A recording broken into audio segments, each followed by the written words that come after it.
Bwana ni kivumbi leo. Bwana Rais Eddie anakumbana na surprise ambayo hakuwahi kufikiria kwenye maisha yake. Tena hii surprise anafanyiwa na ex-wife wake, yani mwanamama Katha. Ndo kamfanyia hii surprise. Katha anaongea kwenye television ya kwamba ana watoto wa Eddie ambao ni mapacha. Sasa swali ni kwamba, je, nini kitaendelea? Je, hao mapacha ni kweli? Maana wanafanana kabisa na Eddie. Yani kila kitu. Nikakwambia usikose katika sehemu ya 8. Bwana mzigo huu hapa sehemu ya 8. Twende tukajue baada ya hii surprise ambayo Katha alikuwa amemfanyia Rais Eddie, nini hasa kilichoweza kuendelea. Tukumbuke Eddie yupo kabini kwake. Tena yupo Eddie, yupo mpenzi wake Camilla, yupo na Judy, wanatazama mahojiano haya kwenye television. Mwanamama Katha bala anajimwaya. Mimi Eddie yule. Eddie yule mimi mume wangu. Mbona tuna watoto hadi 2? Hawa hapa mapacha na mwingine. Ese, lilikuwa ni bonge la surprise mtu wangu. Hebu karibu tupate kujua nini hasa kilichoweza kuendelea. Hii ni Ice You Kill Me, sehemu ya 8 na hii ni chapter 5. Bibi naitwa Uncle J. Karibu. Naam, Katha alizungumza kwa sauti ya huzuni mpaka machozi yakimlengalenga. Mwandishi wa habari akasema, umesema ulikuwa unalea watoto wako na tunajua una mtoto mmoja. Hapana ndugu mwandishi, mimi nina watoto 3 ambao wote nimezaa na mume wangu.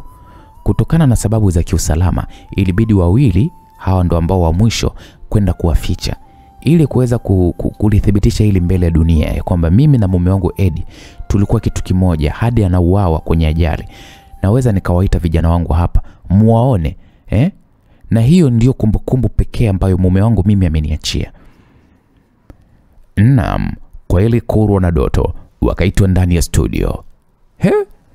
Eddie alipoona taratibu alijikuta anasimama huku macho akiwa yamemtoka kwa mshangao, kwani hao watoto anaowaona kwenye TV alikuwa anafanana nao kwa kila kitu, mpaka wale watoto jinsi wanavyotembea. Yani ni Eddie mtupu. Ni Eddie.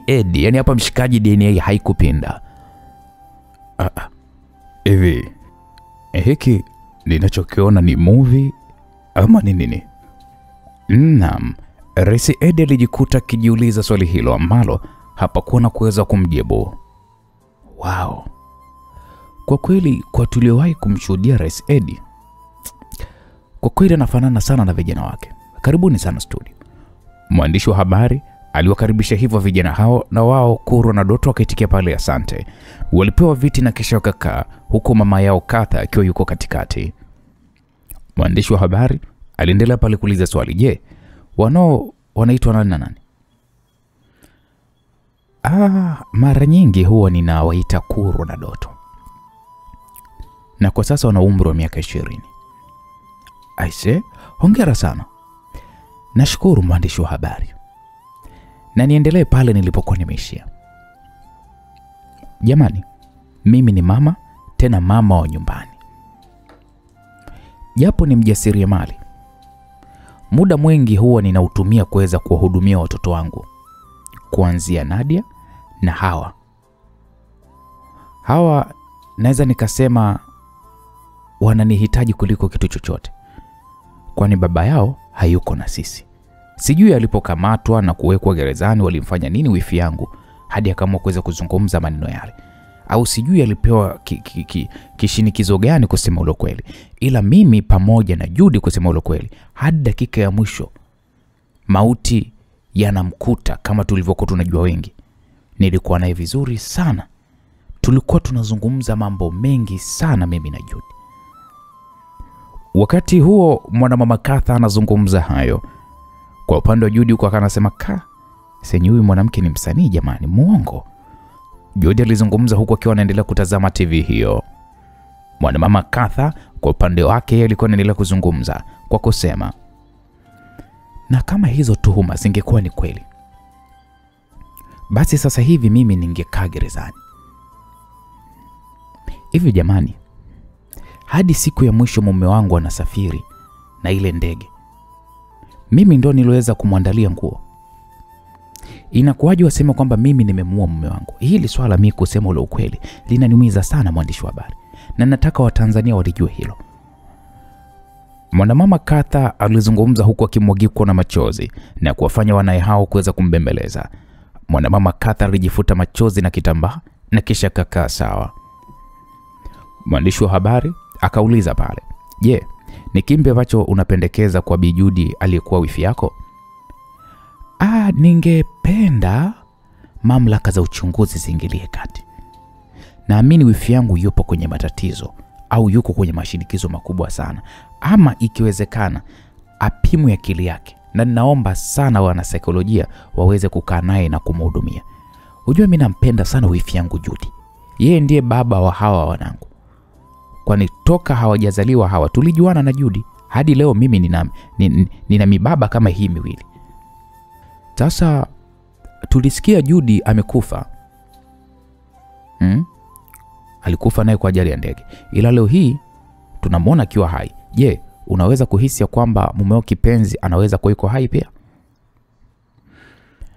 Mwandishi wa habari, niseme tu ya kwamba natamani mume wangu awe hai. Natamani iwe hivyo. Ila imepita miaka mingi sana mwandishi wa habari toka ile ajali kuweza kutokea. Na kama angekuwa hai, basi naamini ningekuwa ni mtu wa kwanza kutambua hilo. Ila ningeomba serikali yangu ya Tanzania ifanye tena uchunguzi wa kifo cha mume wangu na wale wahusika wote ambao pia naamini ndio wamehusika kwenye kumteka Judy na mume wake na kutuaminisha ya kwamba wamefariki. Serikali washughulie, yani iwashughulikie kwa mujibu wa sheria. Hata kama wengine walishafariki, waliopo wote washughulikiwe. Sawa. Sasa Bi Katha, je, kuhusiana na Scorpion kuanzishwa na baba yako na kwamba wewe ndo umerithi, je, madai hayo yana ukweli wowote ya kwamba wewe unasimamia Scorpion? Mwandishi wa habari, hayo mambo hayana ukweli jamani. Mimi nakumbuka Scorpion ilikuwa ni moja ya kundi ambalo mume wangu alikuwa analitafuta kwa juhudi zote. Na walifanikiwa kuweza kulipata na kulisambaratisha. Na babangu mimi hakuhusika na chochote. Babangu alikuwa ni mfanya biashara na istoshi alifariki kwa mshtuko wa moyo. Sasa kwa tuhuma alizozisema Judy juu ya mimi kuongoza Scorpion ni uongo. Scorpion sifahamu. Na walikuwa ni maadui wa mume wangu. Sijui kama ni wao ndio wamehusika na matatizo yote, na sidhani kama baada ya hii interview mwandishi wa habari kama tutakuwa salama. Kwani maadui wa mume wangu bado wapo. Sasa Bi Katha, naamini mtapatiwa ulinzi wa kutosha. Je, una chochote cha kuzungumza? Unajua mwandishi, nipende tu kuwasihi watu ya kwamba mikono yangu mimi hii ni salama. Haijawahi kufanya uovu wote, haijawahi kumwaga damu, haijawahi kufanya tuhuma zinazoendelea. Tuhuma hizo sio za kweli. Mimi nihusika na Scorpion mimi? Hapana. Na kama Judy anahitaji kugombania urais, basi agombanie yeye kama yeye. Asiniingize mimi, kwa maana mimi sikuwahi kumfanya mabaya. Na wala sina hata chembe ya kuwa na hamu ya kuwa rais. Kwani kama ingekuwa sio mume wangu kuwa rais, basi na mimi sasa hivi angekuwa hai na tungekuwa na familia nzuri na kumalizia siku zetu za kuishi. Labda pia tungewashuhudia wajukuu zetu. Sema tu ndo hivyo, mwenzangu ameshatangulia mbele zake. Lakini mimi kuwa Scorpion wala hata sihusiki na Scorpion. Mwanamama Katha alizungumza kwa masikitiko makubwa mno. Yaani ukimtazama hivyo unaweza kaamini kabisa. Mwandishi wa habari akasema, "Pole sana." "Nashukuru mwandishi." Kipindi hiko kikaishia hapo. Hiko kipindi cha mahojiano cha mwandishi wa habari na huyo mwanamama Katha kilishia hapo. So huku kwa upande wa Eddie alikuwa anafuatilia kwenye TV mahojiano hayo.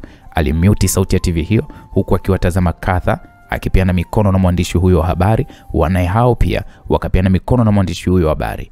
Ukimya ukatawala ndani ya chumba hicho huku kila mtu akimtazama Eddie aliyekuwa na mawazo mengi mno akilini mwake. Judy akasema, akamuita pale Eddie. Judy alimuita kwa sauti ya chini tu. Eddie akaitika kwa kuguna.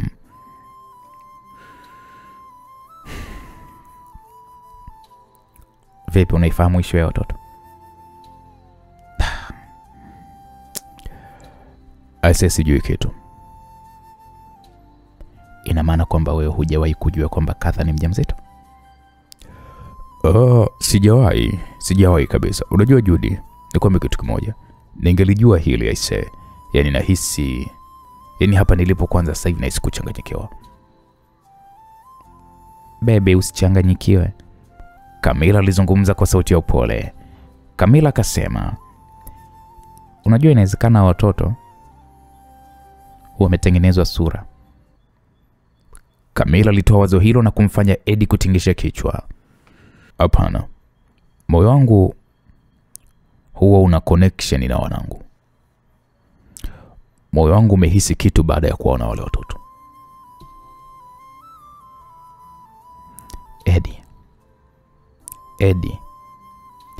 Eddie, nimekuita mara 3. Kumbuka tupo katikati ya vita. Sawa? Katha ana wanao wengine ambao wewe hukuwahi kuwajua. Katha sasa hivi anacheza mind game. Ona alichokizungumza pale kwenye TV. Amejivika sura huruma, amejivika sura ya mama. Ameshatuzidi karata moja. Kwa hiyo hutakiwi Eddie kutoka kwenye reli. Sio kila anachokizungumza Katha ukamwamini. Je, alichokizungumza pale 80% ya maneno yake ni uongo mtupu. Kwa hiyo tusimame kwenye plani yetu Eddie, kama inavyotuhitaji. Mwanamama Judy alizungumza kwa msisitizo na kumfanya Eddie kumtazama kwanza kwa muda. Nadhani umenielewa Eddie. Ndio Judy, nimekuelewa. Mimi na wewe tunamjua Katha nje ndani. Ila kwenye hili ametupiga chenga ya mwili. Unajua Judy, najaribu kuwaza ni lini alibeba hiyo mimba. Au ni kile kipindi mlichogombana na kwenda kuishi kwao Oman, kwa maana 1.5 kabla ya kurudi na kuweka mambo sawa.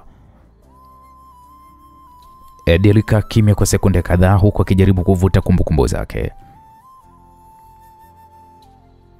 Nini, umekumbuka kitu?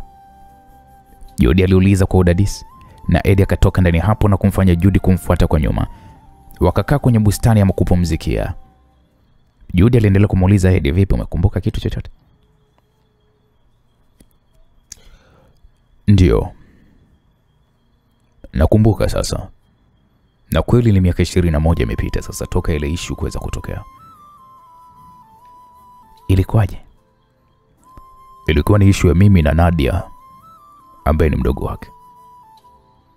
Hiyo siku Katha aligundua kwamba mtoto wa Nadia ni damu yangu. Katha alikasirika sana na alifanya fujo chumbani. Na katika kumtuliza, nikajikuta bwana na kula mzigo, na ndipo akatulia. Nakumbuka nilimfanya hata bila ridhaa yake. Kwa hiyo nataka kumaanisha ulimbaka? Na mbakaji wakati Katha alikuwa ni mke wangu? No, hata kama ni mke wako, kumuingilia kinguvu bila ridhaa yake ni kumbaka. Kivyo vyote, hiyo siku nahisi ndo alipata mimba, na jioni yake ndo aliondokaga Tanzania na mtoto. Na unajua, hata tulipokuwa tunajaribu kuweza kufanya mawasiliano naye, alikuwa anatukatia simu. Na nilipojaribu kuweza kutuma upelelezi, hawakuweza kujua alipo hadi alipoweza kurudi mwenyewe Tanzania, na tukaweka pale mambo yetu sawa. Judy alionekana kushusha pumzi taratibu huku akimtazama Eddie machoni mwake. Nini, mbona unaniangalia sana? Kikweli una matukio magumu sana wewe. Kilichotokea kimetokea. Unahisi kwamba mimi ningefanya nini sasa? Haya, namba ya watoto ndio hiyo imeongezeka. Tunafanyaje?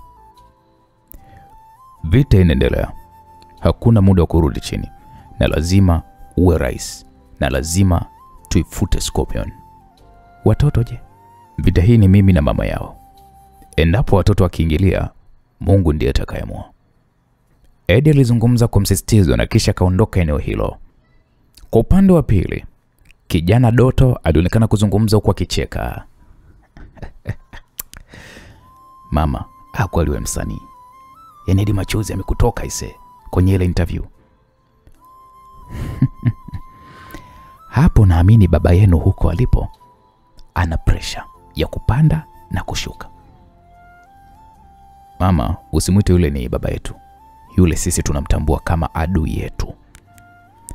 Sawa, ni adui yetu, lakini tumeshawazidi akili sasa hivi. Jambo la msingi ni kupanga mpango wa kumpiga katafunua. Mkuu, kuna hii video inabidi uiangalie.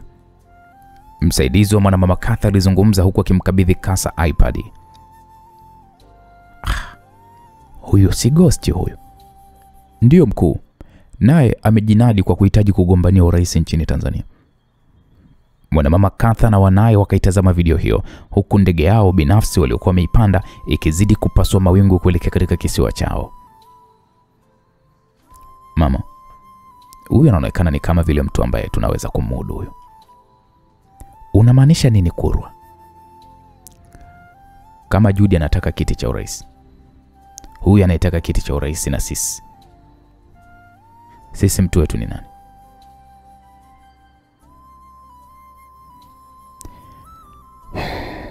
Sisi mtu wetu ni makamu wa rais wa sasa. Mama, mbona hapo huyu makamu wa rais anatuma nyingi sana mama? Huyu hafai kabisa kwetu, atatudondosha, atatuangusha. Sasa mtoto wa huyu mzee huyu Ghost huyu ana mtoto wake. Huyo mtoto wake ndo ameungana na baba yenu, na hapa anamsifia mtoto wake, sijui alitekwa, sijui na mambo mengi kama hivyo.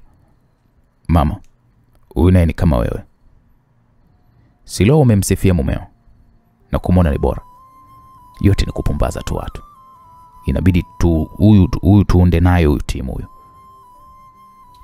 Tuwekeze kwa huyu mzee. Lakini tukisema tumsimamishe yule makamu yule hana kitu, hana power, hana nguvu mama.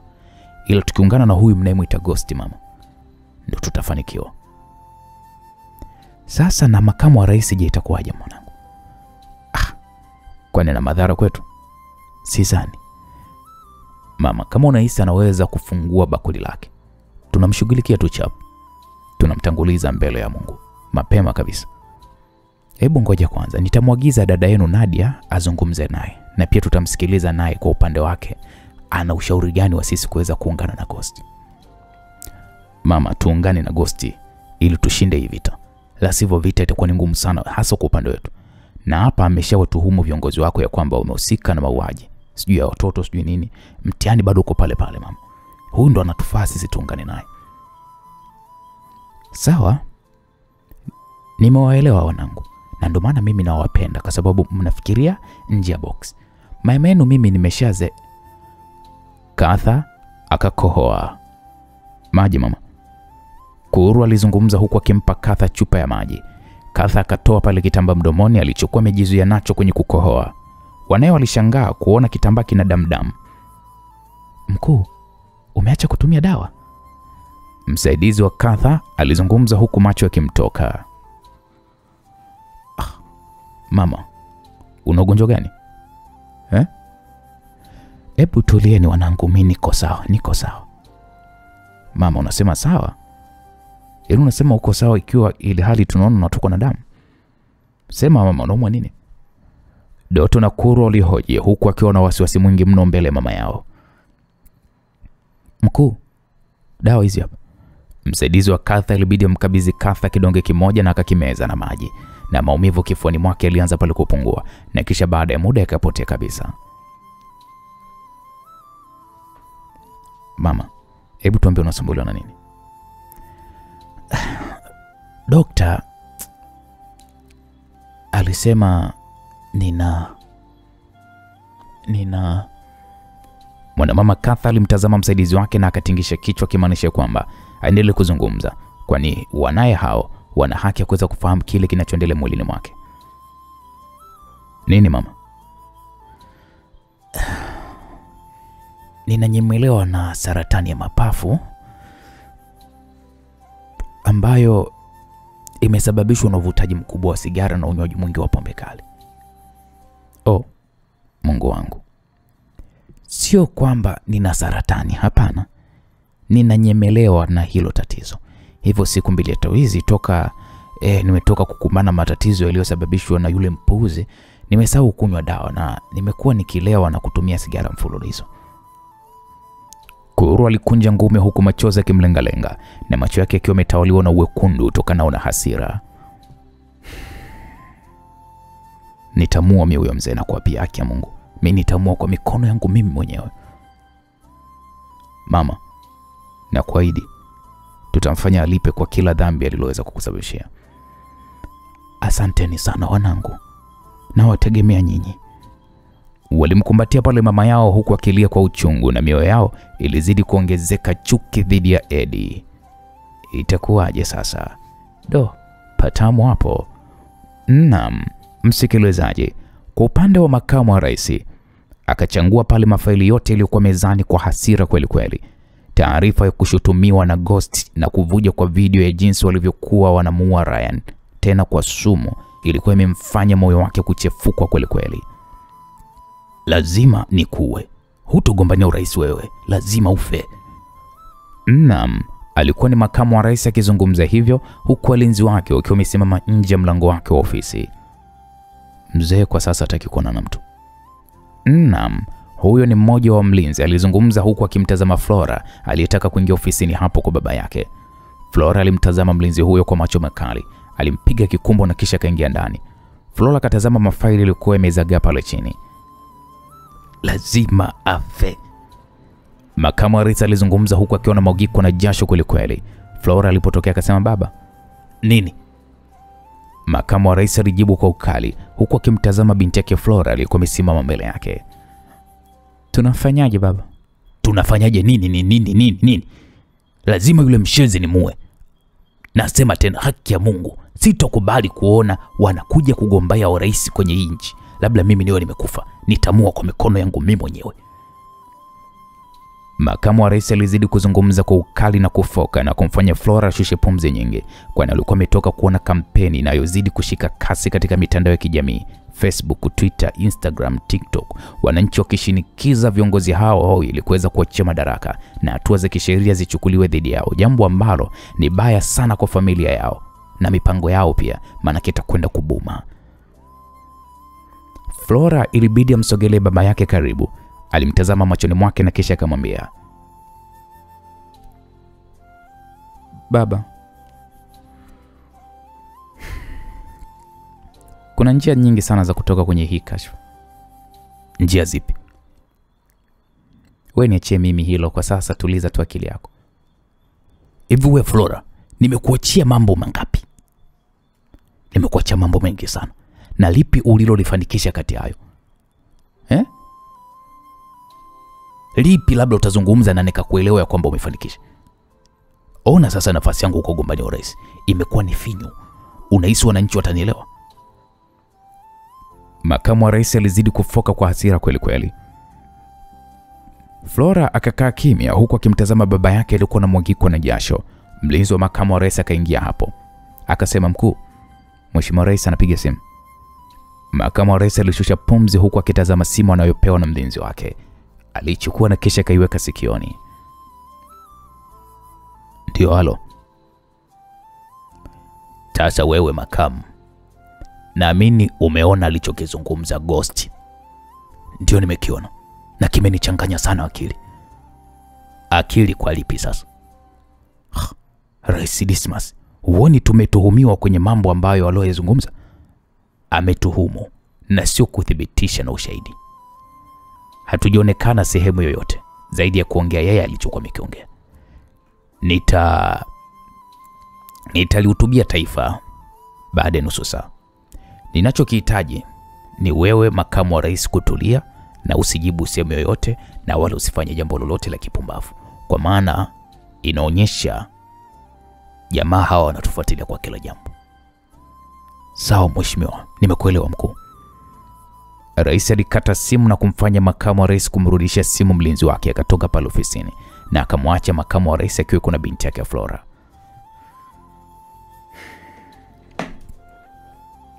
Nisikilize Flora. Mheshimiwa rais anasema atalishughulikia tuhuma za Ghost, atashughulikia. Hivyo tusijibu chochote na wewe ni mtu wa mitandao. Hebu usijaribu kufanya chochote, sawa? Sawa baba. Flora akatoka ofisini kwa baba yake na kumwacha makamu wa rais akirudia kutazama taarifa ya Ghost. Msikilizaji, Kwa upande wa pili tunapata kumwona Ryan akimuuliza mpenzi wake Vivian ya kwamba una uhakika hapa hawataweza kujua ulipo. Ryan alimuuliza Vivian huku akisimamisha gari katika moja ya nyumba iliyopo Magomeni jijini Dar es Salaam. Hawezi kujua hapo, kwa maana kwamba hapa ni kwa mdogo wangu ujue. Ryan akatazama nyumba hiyo iliyopo Uswahilini hasa. Huyo mdogo wako anaishi na nani? Peke yake. Amepanga chumba na sebula. Okay, sawa. Hakikisha au kuwa makini. Ngoja nitafute nyumba ambayo tutaweza kuishi. Sawa mpenzi. Vivian alishuka pale ndani ya gari na kisha akaingia ndani ya hiyo nyumba. Rani alimshuhudia Vivian akiingia kwenye moja ya chumba, kwa maana ya kwamba mlango wa mbele unaoonyesha korido na milango ya vyumba upo wazi. Rani aliondoka eneo hilo na moja kwa moja akaelekea katika hoteli iliyopo Manzese. Lengo ni kutokuwa mbali na alipokuwa amemwacha Vivian. Akalipia chumba na kupandisha ghorofa ya 3. Aliwasha TV na kwa bahati nzuri akakuta hotuba ya Mheshimiwa Rais ndio inaanza. Ndugu zangu wa Tanzania, kumetokea wimbi la watu ambao kwa namna moja ama nyingine wamekuwa wakitumia kigezo cha kuwasingizia viongozi wa serikali au serikali ili kunufaisha matakwa yao. Katika siku 2-3 hizi tumekuwa tunashuhudia namna jinsi watu wanavyoita waandishi wa habari hovyo na kufanya mahojiano ya hovyo kabisa na kutoa shutuma nyingi za uongo. Ndugu zangu wa Tanzania, nipende kuwasihi sana, tuwapuzie. Haiwezekani watu ambao tulikuwa tunajua wamekufa leo hii wanajitokeza na kuongea mambo ya uongo, na wanazidi kwenda mbali na kuunganisha matukio ya kwamba serikali tumehusika kwenye mauaji ya watoto mapangoni na mmoja wa wapelelezi wetu bora Bwana Ryan. Sasa ni mwaka wa 10 toka nilipo hapa kwa awamu ya kwanza na awamu ya pili kuhakikisha ya kwamba ninasimamia usalama wa nchi. Serikali yangu haiwezi kufanya tukio la kikatili la kuwaua wanafunzi wetu wala kuwaua wapelelezi wetu ambao wamekuwa wakitumikia taifa kwa kuhatarisha maisha yao. Kila mmoja wenu naamini anajua kazi ya ujasusi ilivyokuwa ni hatari. Rais Dismas alizungumza kwa upole na hekima ya hali ya juu. Kusema ule ukweli, kama Mheshimiwa Rais, nimesikitika kusikia tuhuma nyingine za kwamba sisi tumekuwa ni wawakilishi wa genge la Scorpion. Jamani wa Tanzania wenzangu, mimi na makamu wa rais tuliopewa tuhuma hizo hatujui hao Scorpion ni watu aina gani. Hatujawahi kuona mahusiano na sisi tunawatumikia wa Tanzania hadi pale tutakapokabidhi nchi kwa rais mtakayempatia nyinyi ridhaa. Hivyo ninawaomba sana, msishawishike wala kuendeleza hizo kampeni ambazo zitachafua amani ya nchi yetu na zitaharibu pia uchaguzi uliopo mbele yetu. Tusiwape nafasi watu wanaotumiwa na mabeberu kuja kugharimu nchi yetu. Sisi wa Tanzania ni watu wenye upendo. Sisi Tanzania ni watu wenye amani. Daniel na upuuzi akazima TV. Siku zenu za kuishi zinahesabika, wapuuzi sana nyie. Ryan baada ya kuzima TV alizungumza hivyo. Akasimama pembeni ya dirisha kubwa la kiona akatazama mazingira nje. Alitoa simu yake na kisha akampigia Rais Eddie. Simu iliita kwa muda na kisha ikakata, akapiga tena ikapokelewa. Ryan akasema, mkuu, habari? Salama. Mimi ni mke wake. Ameniomba nipokee simu yake kwa maana yeye hayupo sawa. Mke? Ndio. Je, una maagizo yote kwake? Hapana, nashukuru. Ryan alikata simu na kisha akaitazama namba ya Eddie mara 2, kwani hakuwahi kumsikia kama ana mke zaidi ya Katha ambaye ndo anabifu naye. Akatazama picha za Lisa na mwanae Cleopatra, akajikuta Ryan akijawa na hamu ya kuwasiliana nao. Alimpigia simu Naima. Hi, ni mimi Naima. Niambie bro, kunaendeleaje huko Afrika Kusini? Ni mipango tu ya mzee kuweza kuja nchini Tanzania. Kufanyaje? Mbona mapema sana? Sijajua, ila anakuja na timu yake na maandalizi yameshafanywa. Ndio hivyo. Mambo ni moto ndugu yangu. Hebu tuachane na hilo. Je, mwanangu na mke wangu wanaendeleaje?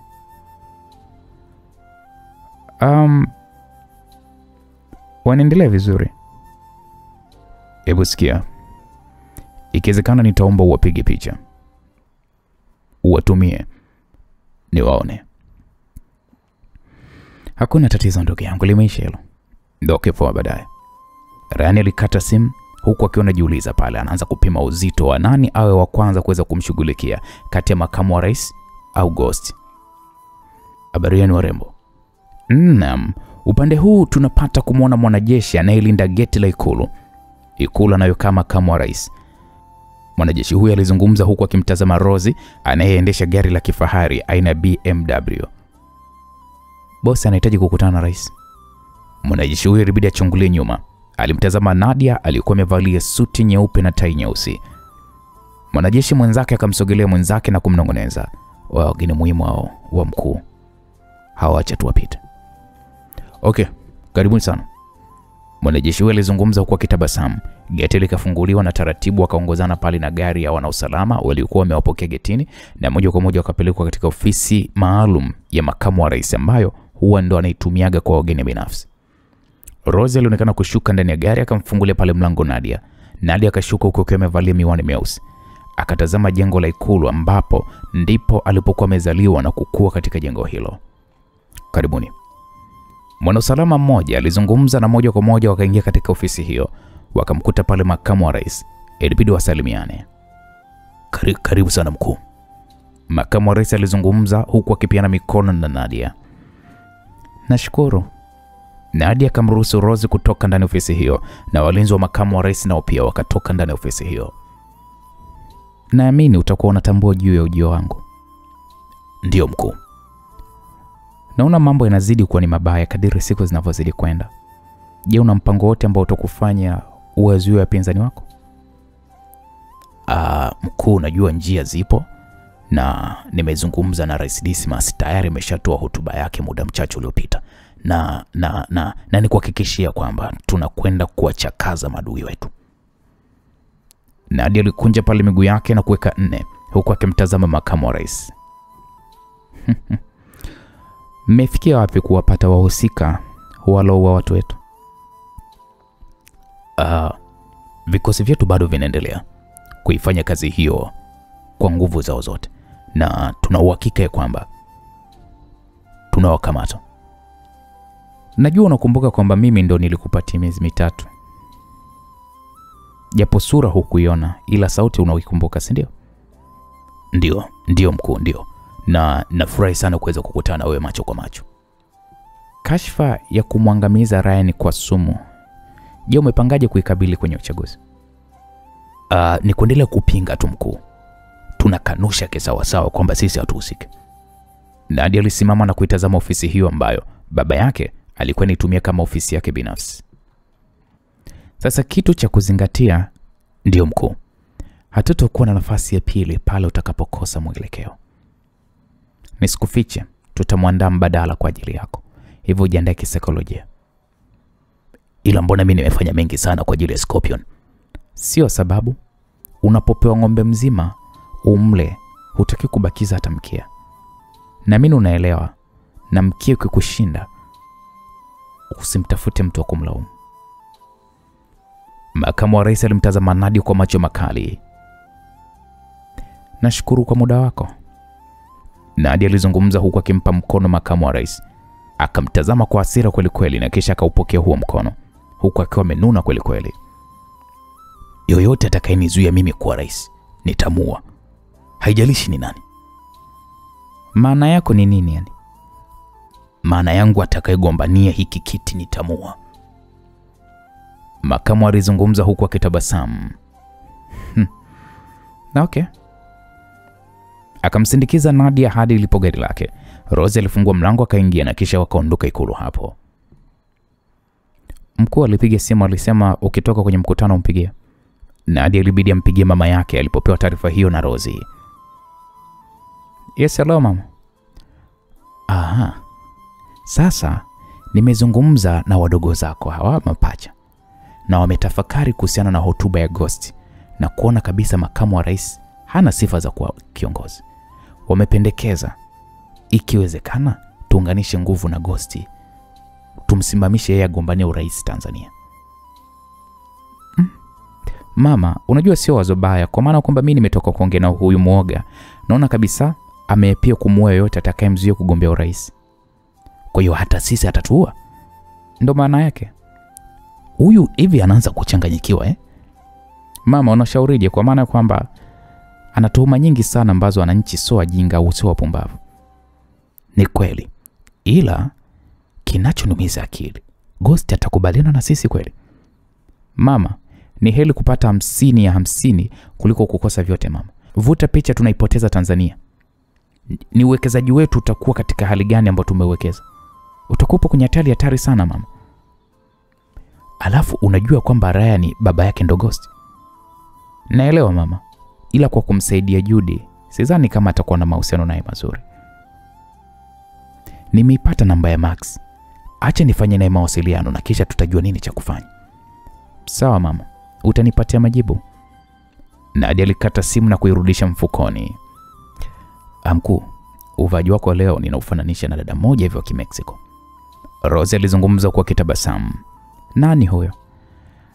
Anaitwa Alice Braga au Teresa. Anacheza series moja hivi inaitwa Queen of South.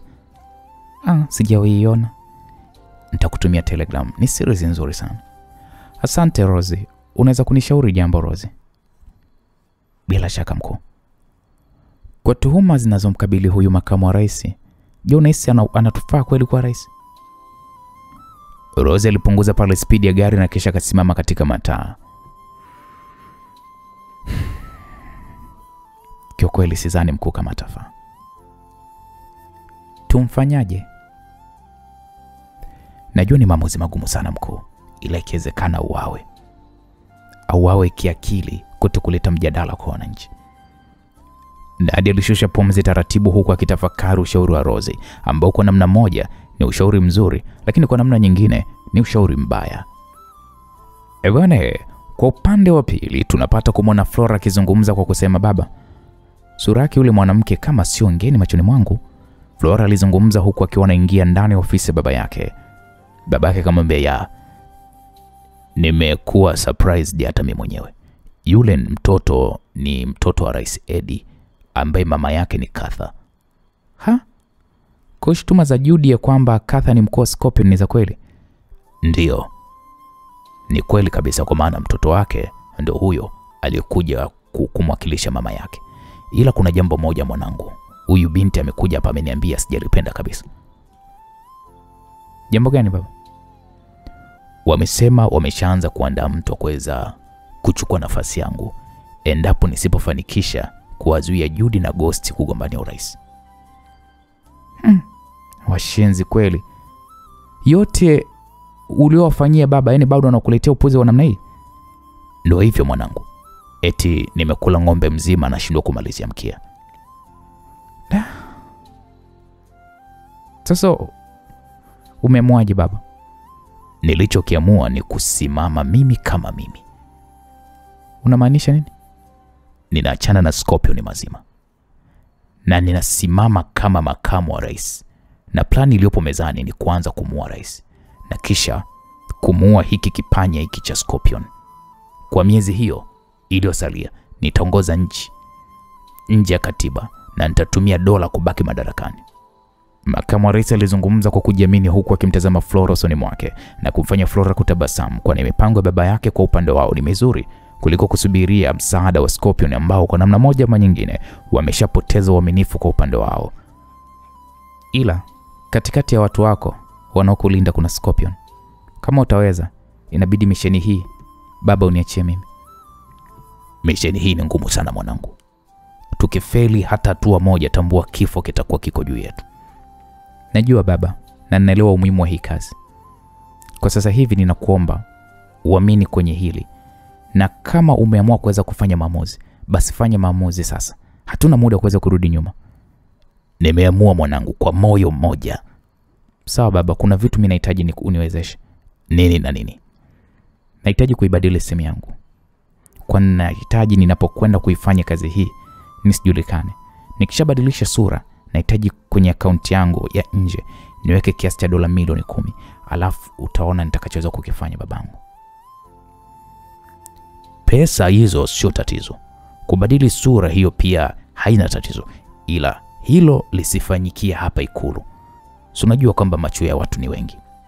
Ndio baba, natambua ikiwezekana nitoke hapa Ikulu kwa njia ya siri, nielekea alipokuwa huyo daktari na nifanyiwe hiyo huduma. Sawa, mimi ninalipanga hilo. Nenda kamwage mama yako, kwani sidhani kama tukianza haya mambo tutakuwa katika hali ya utulivu kama sasa. Flora alimbusu baba yake shavuni na kisha katoka ndani hapo. Alimwacha baba yake akituma pale ujumbe wa siri sana kwa daktari anayemfahamu, anayehusika na kutengeneza sura bandia. Baada ya daktari kumjibu, akamtumia pale tiketi ya ndege kutoka Afrika Kusini hadi Tanzania, ambapo akaahidi saa 4 usiku atakuwa ameshafika nchini Tanzania kwa ajili ya kuja kuifanya hiyo kazi. Naam, msikilizaji, kwa upande wa pili tunapata kumwona mlinzi namba 1 wa Mheshimiwa Rais akizungumza, na hii ni mara baada ya kufungua mlango. Akasema pale, mkuu, pita tu ndani, waingia. Mlinzi huyo aliingia. Johnson, una jambo gani unataka kuniambia? Kaa hapo na uniambie. Sawa mkuu. Kwa taarifa ambazo ni za siri sana, kuna maandalizi ya ujio wa mgombea wa urais ambaye ni Ghost. Anakuja nchini Tanzania? Ndio. Rais alishtuka, aliacha kufanya kila alichokuwa anakifanya. Anakuja lini na saa ngapi? Anakuja leo saa 6 usiku. Anakuja na ndege binafsi, na kitu kingine anaongozana na mzee Max pamoja na timu yake. Sasa Johnson, ndio mkuu, andaeni vijana wa kazi. Sawa. Wakiwa wanatua tu uwanja wa ndege, pale pale wauawe. Sawa mkuu. Alafu niandalieni ndege yangu naelekea Dar es Salaam. Sawa mheshimiwa. Mlinzi wa rais akatoka ofisini hapo na msafara wa kuelekea uwanja wa ndege ukaanza. Karibu mheshimiwa rais. Mhudumu wa ndege ya rais alizungumza huku akimpa mkono mheshimiwa rais. Nashukuru sana Mary. Rais alizungumza na kisha kaingia ofisini kwake huku Johnson akimfuata kwa nyuma. Mheshimiwa, kikosi kiko tayari. Watu wangapi? 15. Nahitaji kuwaona. Si wako vizuri? Najua mkuu, mimi sije kukosea kwenye masuala ya kama haya. Leo litakufa jitu. Hii ndio nafasi ya kumnyosha hadi apate akili. Sawa mkuu. Baada ya muda mfupi tu tutakuwa jijini Dar es Salaam. Johnson alizungumza huku akiwa amekaa kwenye moja ya kiti ndani ya ofisi hiyo, na akafunga pale mkanda wa siti yake hiyo, huku mheshimiwa rais naye akifunga mkanda wa siti taratibu, na ndege hiyo kubwa kuliko za marais wote barani Afrika ilipaa pale angani. Mkuu, tunaweza kuzungumza? Naam. Naima alizungumza huku akiingia ofisini kwa mzee Max. Ndio. Karibu Naima. Naima alikaa kwenye moja ya kiti kilichopo mbele ya meza ya mzee Max. Tumepanga kwenda nchini Tanzania leo, siku moja baada ya mkuu kufanya mahojiano na waandishi wa habari. Uone kama hiyo ni hatari kwa usalama wetu sote? Nisikilize Naima. Tanzania karibia wote hapa ndio nyumbani kwetu, na maandalizi ya kwenda huko Tanzania sio kwamba imepangwa leo au jana. Hapana, maandalizi ya kwenda nchini Tanzania ni ya muda mrefu, na istoshe ili rais wetu afanye baadhi ya mizunguko nchini Tanzania kwa ajili ya kujiandaa na kampeni, lazima awe eneo la tukio, akutane na viongozi wa chama alichokuwa amekichagua kupeperusha bendera. Kwa hatuwezi kuendelea kukaa hapa na kuwa watu waoga kusubiria siku chache kabla uchaguzi ndio tuweze kwenda Tanzania. Na isitoshe, tumeshatuma wapelelezi wetu ndani ya nchi Tanzania mwaka mmoja kabla ya leo. Wengine wameondoka Afrika Kusini wiki 2 nyuma. Yote ni kwa ajili ya kuandaa mazingira. Tuna watu hadi ndani ya majeshi, hivyo tambue kwamba tunakwenda kuichukua nchi yetu iliyopotea kwa kipindi kirefu. Sisi tunaelewana kwenye hilo? Sawa. Au wewe hutaki kurudi nchini Tanzania? Nataka. Nimeyakumbuka tu mazingira yake kusema ukweli. Okay, sawa. Wewe cha kufanya, nenda kajiandae. Nimeshajiandaa, mimi pamoja na timu yangu. Okay, safi sana. Tunaondoka usiku. Hivyo kwa sasa masaa yaliyobaki, yani masaa yaliyosalia, unaweza kuendelea kuyaaga mazingira ya hapa. Hakuna shaka mkuu, nimekuelewa. Neema alisimama na kisha katoka ofisini hapo. Simu ya mzee Maxi ilionekana pale kuanza kuita. Alitoa mfukoni na kuona pale maandishi ya private number. Paka mwenye akajiuliza ni nani sasa huyu. Mzee Maxi alijiuliza huku akiwa ameishika simu yake mkononi. Alipokea na kisha kakaa kimya kwa ajili ya kusikilizia, na ndipo sauti ya kike ikasikika ikisema, "Hello Max." Sauti ya kike ilimfanya mzee Maxi kwanza kukaa kimya kwa sekunde kadhaa. Naamini itakuwa ni surprise kwako. Nimeitafuta namba yako kwa muda mrefu sana na nimeipata. Labda nijitambulishe. Mimi naitwa Katha, naamini kwamba sio mgeni hili jina kwako. Unahitaji nini? Mzee Max alizungumza huku akifunga pale mlango wa ofisi yake kwa ndani.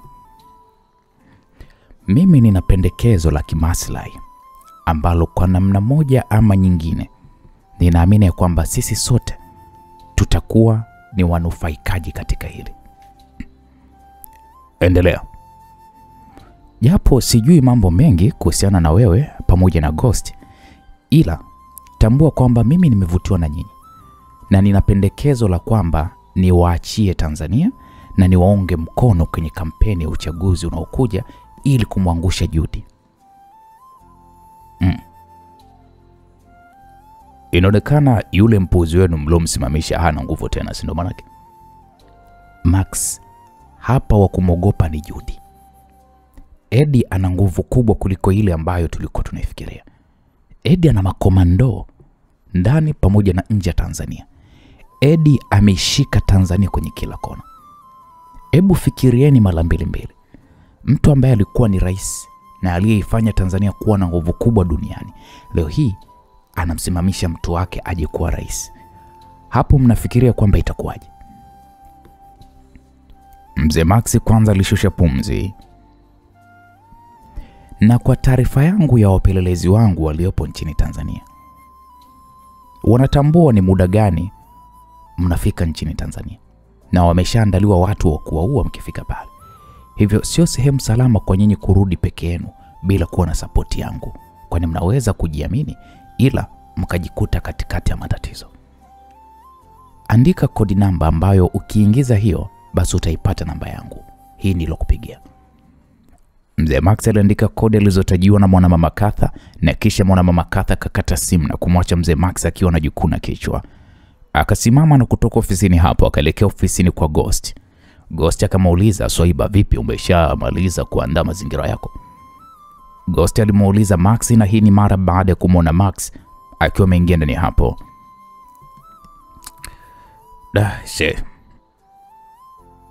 Hapana ndugu yangu. Kuna issue nimeipata. Issue gani? Katha, unajua amenipigia simu. Katha gani? Mkuu wa Scorpion. Kasemaje? Hapo Ghost alihamaki huku akimtazama mzee Max usoni mwake. Bwana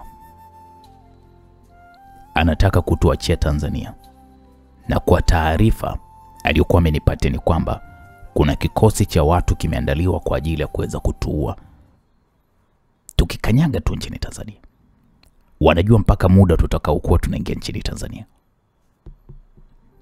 Nani kavujisha juu ya safari yetu? Hakuna anayejua. Kwa hiyo huyo mwanamama anatakaje? Lengo lake ni kuhakikisha kwamba tunamwangusha Judy. Anasema Eddie ana nguvu kubwa ndani ya nchi ya Tanzania na anamiliki jeshi kwa asilimia kubwa, na kama unavyojua jeshi ndo nchi, na jeshi likikukataa basi unatangaza waasi. Waasi wakishakuwa wengi nchini, nchi inakuwa ina amani, na wala utawala wako hautakuwa na amani. Kwa hiyo tunafanyaje? Tumpigie na kuzungumza naye. Kama itakuwa ina manufaa kwa upande wetu, basi kwetu itakuwa ni nafuu. Okay, sawa, mpigie.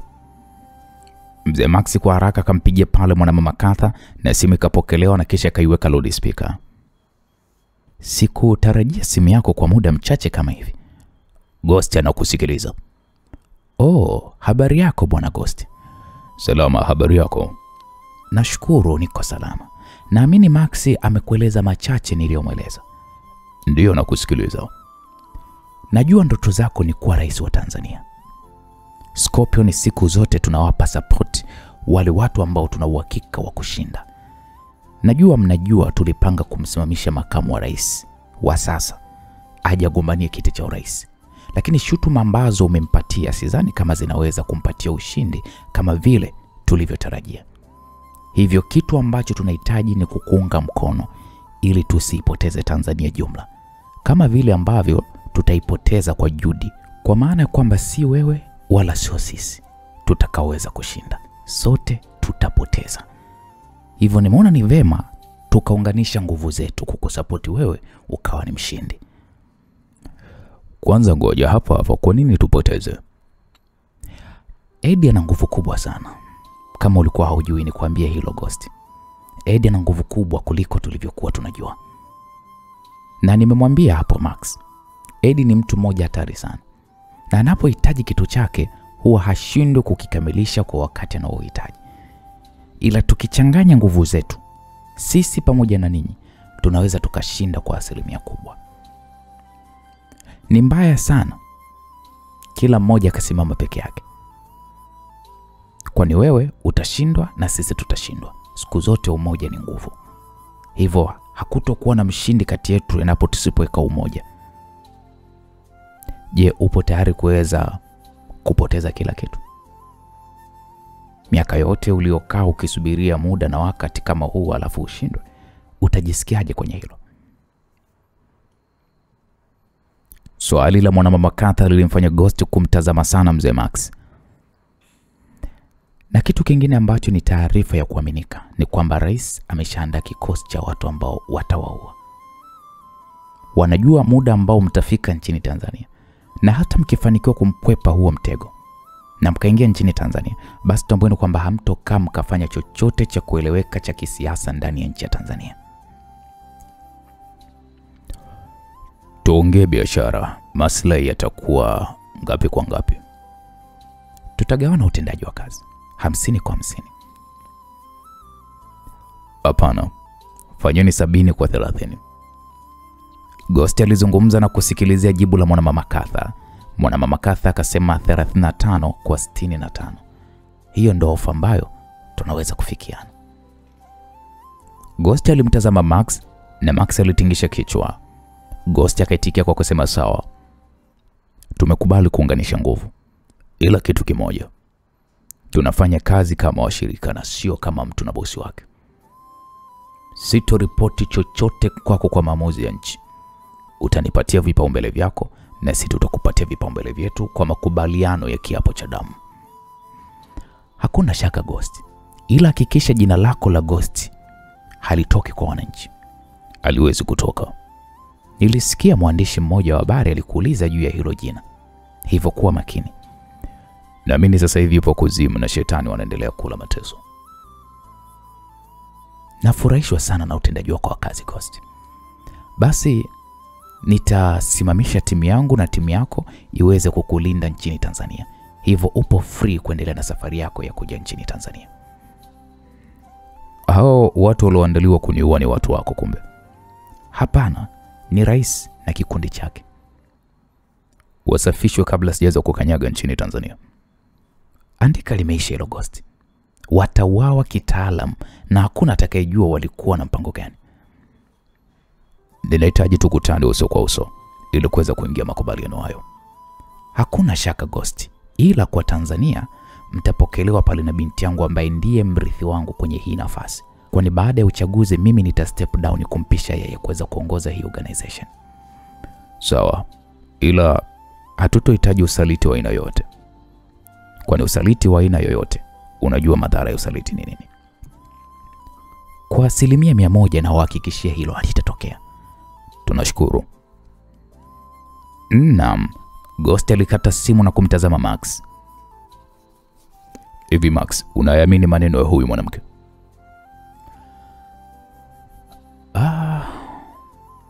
Plani nadhani ibadilike. Sisi na timu ya watu wetu muhimu tutatumia submarine na watu waliosalia watabaki kwenye ratiba kama kawaida. Sawa, wazo zuri. Basi andaa hayo ndugu yangu, kwa maana kwamba sasa naona kabisa mambo yanaanza kuwa moto. Sawa.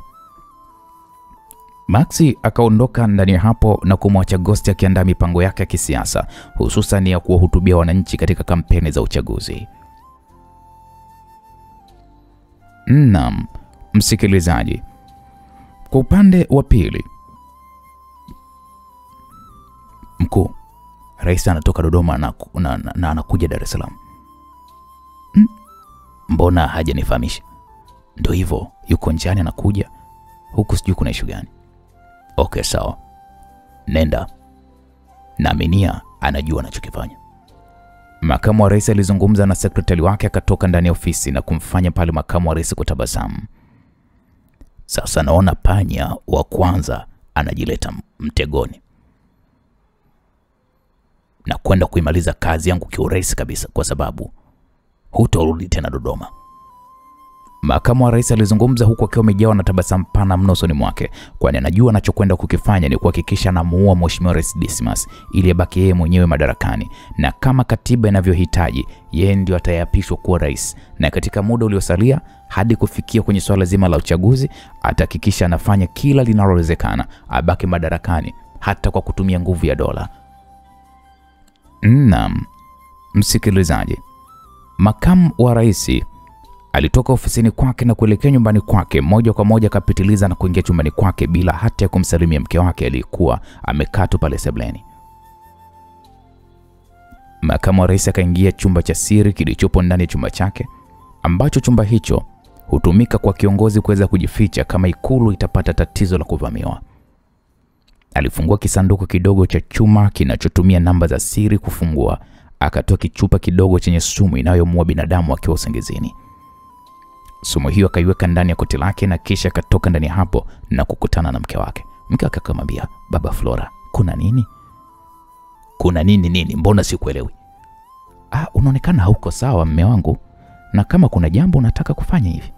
"Wewe achana na mimi bwana wewe. Wewe unafuatilia mambo yangu yanakuhusu." Makamu wa rais alizungumza huku akitoka chumbani hapo kwa kasi na kurudi ofisini kwake. Mke wa makamu wa rais alimuita mlinzi wake akamwambia, "Hebu niendelee gari binafsi, nahitaji kuweza kutoka ikulu." "Sawa madam. Wapi tunaelekea?" "Popote tu. Nahitaji kuelekea sehemu kwanza nikatuliza akili yangu." "Sawa mkuu." Mama Flora alirudi ndani na akabeba pale baibui ndani ya begi lake na kisha akatoka na kuingia ndani ya gari lenye namba zake binafsi. Na kisha wakaondoka ikulu. Nataka kwenda hoteli ya kawaida ambayo hakuna atakayeweza kunidhania ninaweza kuwa katika hoteli hiyo. Ila mkuu, kwa hali inavyoendelea sasa hivi ni hatari kwa wewe kuwa mazingira haya huko nje. Nisikilize Aisha, mimi sipo kwenye uongozi wowote wa serikali. Hivyo kusema kwamba mimi ni mke wa makamu wa rais ndio sina kingine cha kuhukumiwa. Sijui unaelewa? Hivyo ni haki yangu mimi kwenda ninapojisikia. Sema tu ndio hivyo, ninaongozana na nyinyi wana usalama, lakini naweza nikaachana na nyinyi na nikaenda peke yangu. Sawa mkuu. Kweli wakafika kwenye hiyo hoteli ambayo Aisha aliamini itakuwa ni salama kwa bosi wake huyo kuwa eneo hilo. Alivaa pale baibui na kuuficha uso wake na kisha walishuka ndani ya gari na Aisha kalipia pale chumba na wakaingia kwa pamoja ndani ya chumba hiko. Aisha alikikagua na alipojiridhisha kamruhusu Mama Flora kupanda kitandani. "Unaweza kuendelea kuzunguka." "Sawa madam. Jukumu langu nilopewa na jamhuri ni kuhakikisha na kulinda." "Okay sawa, acha mimi nilale. Baada ya masaa 4 utanikuja kuniamsha." "Sawa mkuu." Aisha alikaa kwenye moja ya sofa lililopo ndani ya chumba hicho na alianza pale kuperuzi mtandaoni.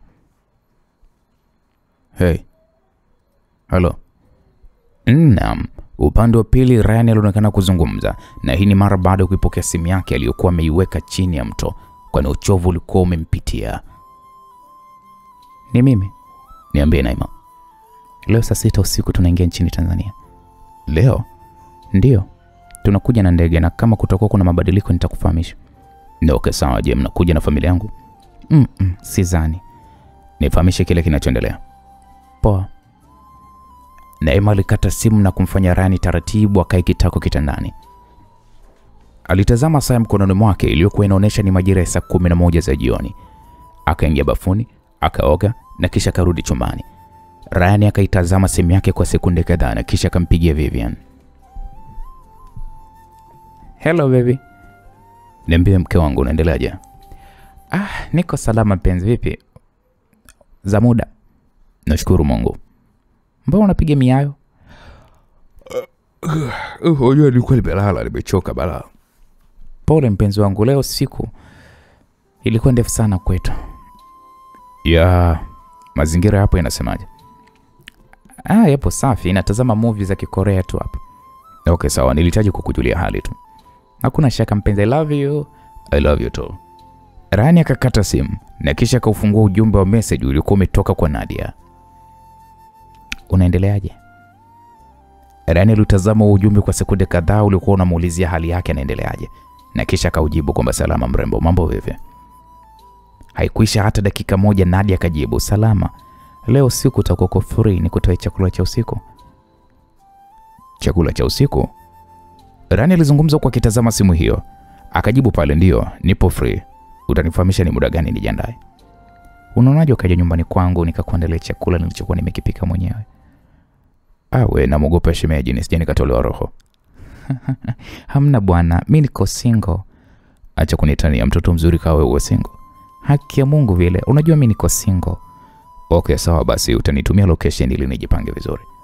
Nashukuru na ninafurahi kwa kukubaliwa ombi langu na wewe. Usijali mrembo. Rani alitabasamu kwani kwa ukaribu aliokuwa wanaokwenda kuutengeneza na Nadia, anaamini kwamba atapata siri nyingi mno za Scorpion. Naam, Mheshimiwa Rais na msafara wake waliingia ndani ya magari 6 yaliyokuwa yanafanana.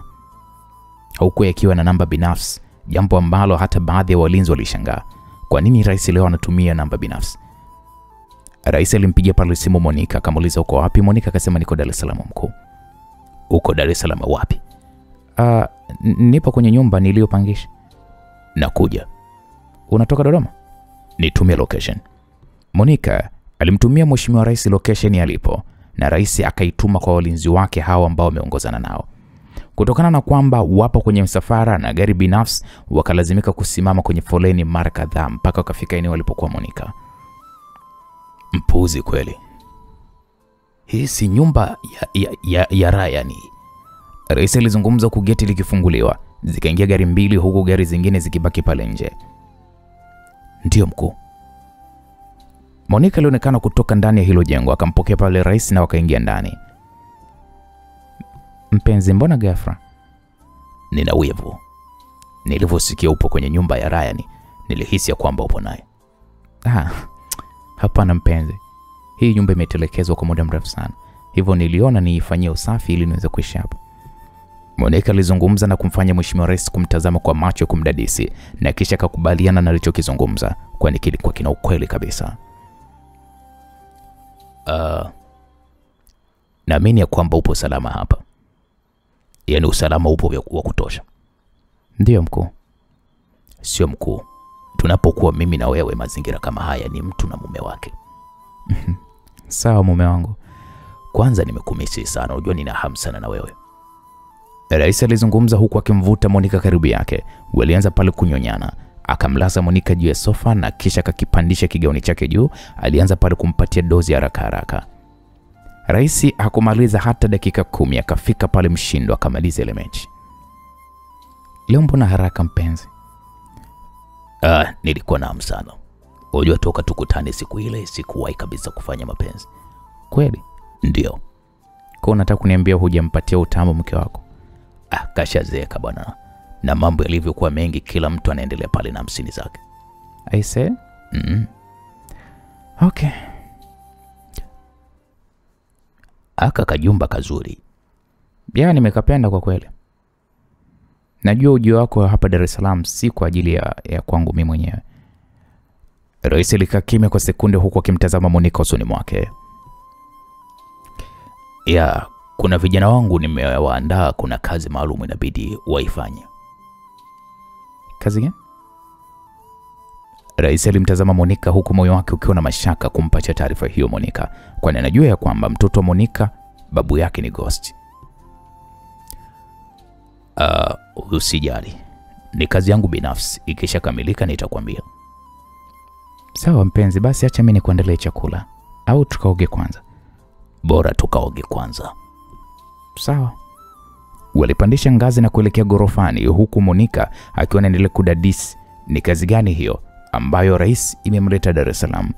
Tena imemleta haraka mno na ametumia usafiri wa gari binafsi na si gari za serikali. Naam, msikilizaji, tukirudi Afrika ya Kusini tunapata kumwona Ghost akiwa anagonga mlango wa chumba cha Lisa. Lisa kamruhusu ingia. Lisa alizungumza kwa akiwa amejilaza kitandani. Ghost aliingia chumbani hapo. Baba karibu. Nashukuru, usinyanyuke. Endelea tu kulala. Unajisikiaje? Naona leo mjukuu wako ameamua kunichosha. Muda wote najisi kulala tu. Ni kawaida. Hata mama yake na Ryan alivyokuwa na mimba ya miezi kama ya kwako alikuwa ni mvivu sana. Alikuwa analala mara kwa mara. Inaonyesha anayekuja huyo ni kidume. Cleopatra apate bwana kaka yake. Na iwe hivyo kwa kweli. Sasa Lisa, naamini unajua leo ndio safari ya sisi kurudi nchini Tanzania. Ndio baba. Tunaingia katika zoni ya maadui zetu, ambao kwa namna moja ama nyingine hatujui nani ni mzuri au nani ni mbaya kwa upande wetu. Japo maadui zetu tunawatambua na taarifa zao tunazo. Taarifa gani baba? Wameandaa kikosi cha watu kuja kutua. Jamani baba, usishtuke binti yangu, kwa maana tumeshajua na namna ya kuwakwepa na tutawashughulikia kama watakavyopanga kutushughulikia. Ila baba ni hatari. Wewe naye ukiondoka mimi nitaishije? Ikiwa hadi leo Ryan Simoni na siku zinazidi kusonga mbele, hanipigi simu wala kunitafuta. Usijali. Mimi nitakuwa salama. Na naamini unajua ninakwenda kukamilisha ndoto. Hata mjukuu wangu hapo akizaliwa, basi ajikute anakuja kuishi Ikulu. Baba kweli unamfikiria sana mjukuu wako kuishi Ikulu? Ndio, aishi Ikulu na kufurahia maisha ambayo wazee wake tumemwandalia. Sawa baba. Utaendelea kukaa hapa na familia na mtaendelea kulindwa.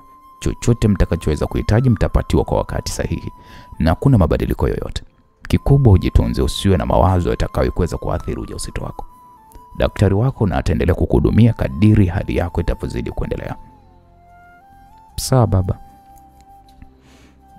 Nashukuru sana kwa upendo wako. Hakika sijutui kuwa na mkwe kama wewe. Usijali. Hiyo ni moja majukumu yangu. Ghost alimtazama pale Lisa jinsi alivyokuwa amelala na ule mshepu wake si masihala.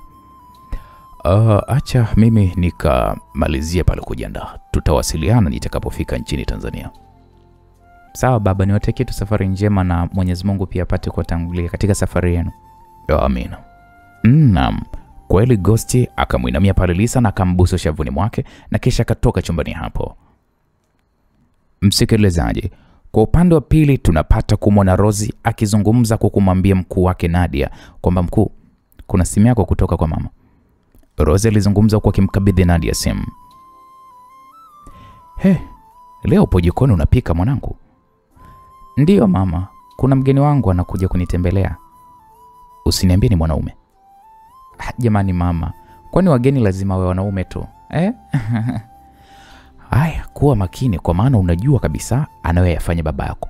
Hashindi kupandikiza mtu akakuchanganya kwenye kipindi kama hiki. Usijali mama, niko makini zaidi ya makini yenyewe. Okay, sasa kama tulivyozungumza kuhusiana na Ghost, nimefanya naye makubaliano ya kuungana naye, tumekuwa timu moja. Tumefikia makubaliano ya kupeana 35% kwa 65. Mama, hizo 35 ni za nani? Za kwetu. Mbona ndogo? Hatuna namna mwanangu zaidi ya kukubaliana na hali halisi. Kwani tukijifanya wajuaji zaidi, Judy atachukua zote na tutakosa hata 1%.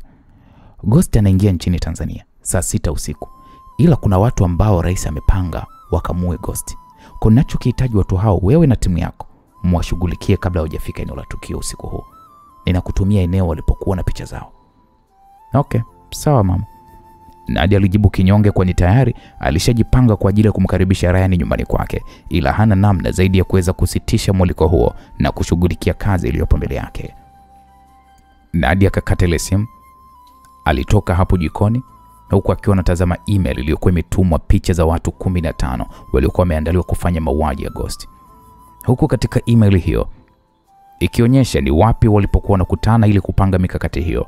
Nadia akatazama pale saa yake mkononi. Rosie, hii mission ninaamini tunaweza kuifanya wenyewe, si ndio? Kwani wako wangapi?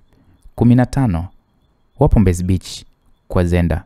Nyumba ni hii hapa inaonekana. Jiandae basi mkuu, tuondoke na beba ile gesi. Okay, sawa. Nadia alielekea chumbani kwake akabadilisha nguo na baada ya dakika 10 wakaondoka nyumbani hapo. Mkuu, mbona unaonekana na mawazo? Unaonekana na mawazo? Namwazia yule kaka ujue.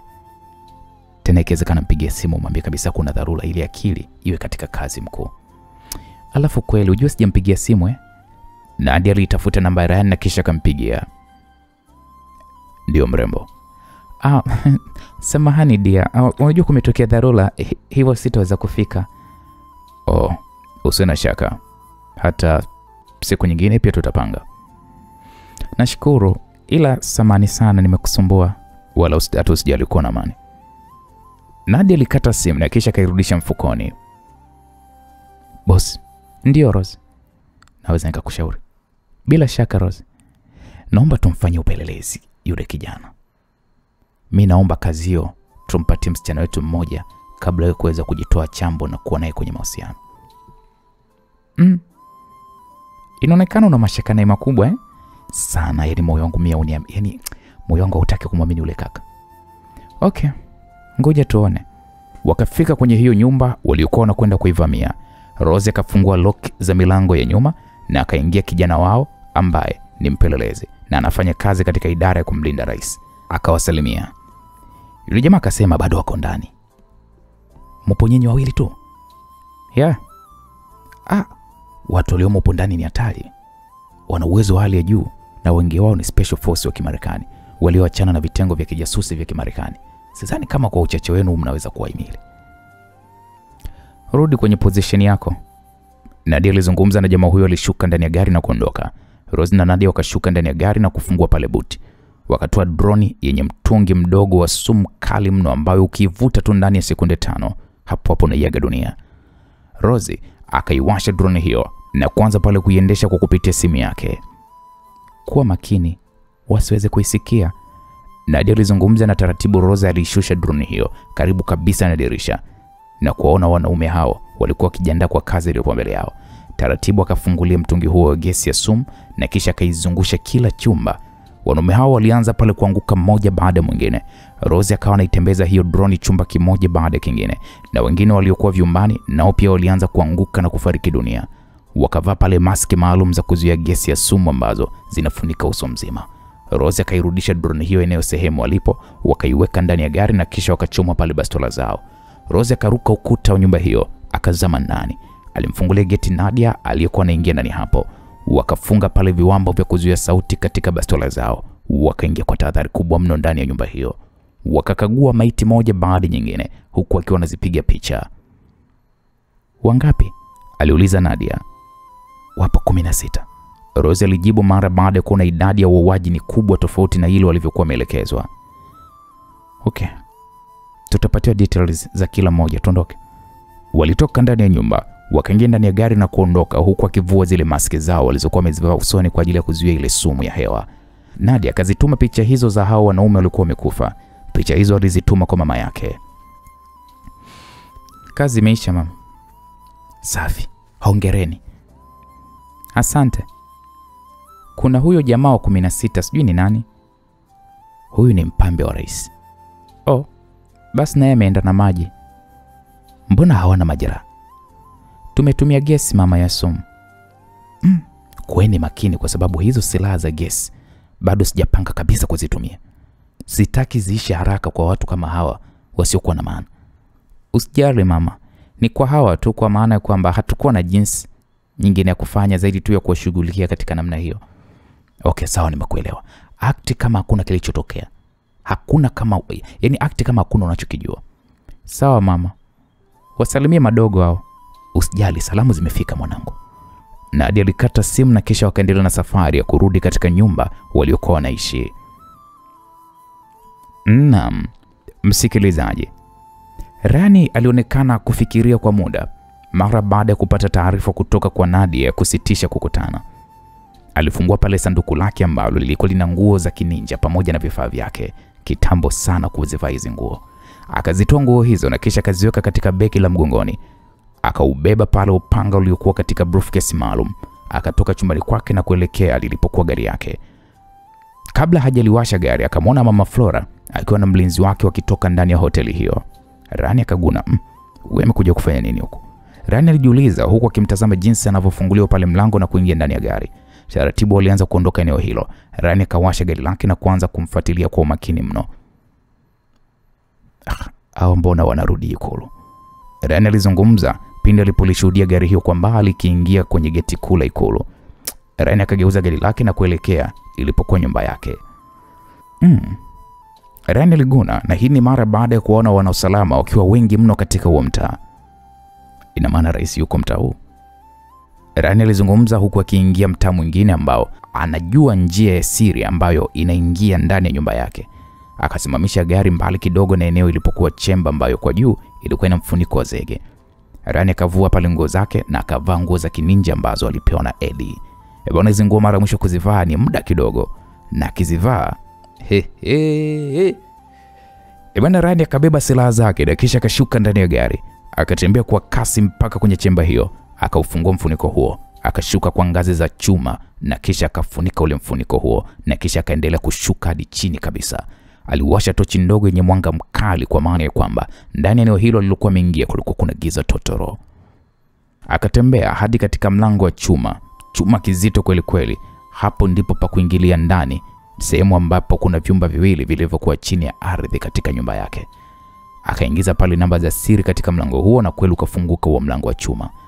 Akaingia pale ndani na moja kwa moja akawasha TV na kutazama kamera za siri ambazo ni tofauti na kamera zinazoonekana. Akamwona Rais na Monica wakila pale chakula katika sebule yake. Rani akasema kubabake wajinga, yaani wameifanya nyumba yangu kama ya kwao.